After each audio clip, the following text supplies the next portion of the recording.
about these environments, and I'll say that by way of conclusion, is that I learned a lot from it.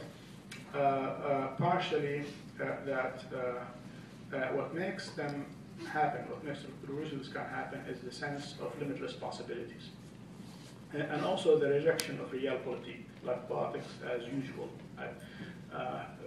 from below, so to speak, because they don't work very well.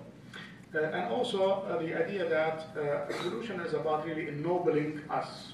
So they're not simply about getting jobs, for example, although that's important. They're not simply about improving the economic conditions, although that's important. But rather, these became subsidiary questions in the revolutionary climate. And in fact, economic demands are backgrounded in the revolutionary climate. People are less interested in that because they see a moment of great psychological and social awakening. They are finding out new things about themselves. And that seems to be much more interesting than any petty economic demand, which they assume will take care of by itself once they have the right system in place. So here, an example of that, which I found really wonderful, is a number of kids who actually asked me. They insisted that I take a picture of them.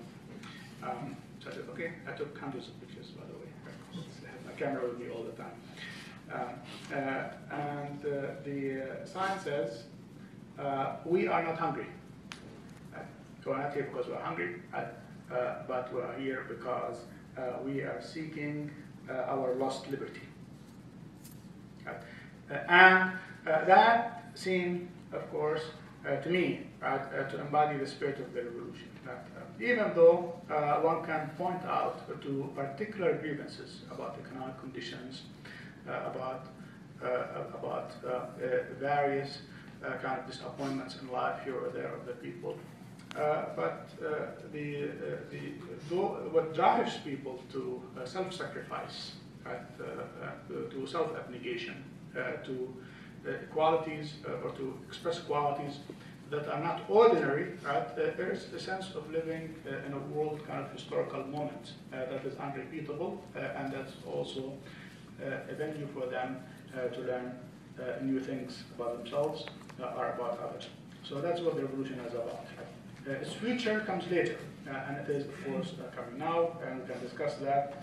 I'd be happy to talk about that, as well as about any other kind of neighboring issues that are more sort of systematic or more kind of macro level that they haven't addressed. For example, the Arab revolutions are affecting all kinds of regional dynamics. The question of Palestine, for example, is one of them. A lot of people are concerned about that. I haven't said much about that, but I'm happy to answer questions. The question of the role of Islam, if anything, again, is an important question. I'm happy to take questions about that, if possible.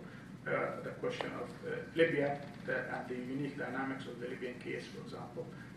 Also happy to talk about any of these things. One can only do so much in the time given. So, thank you.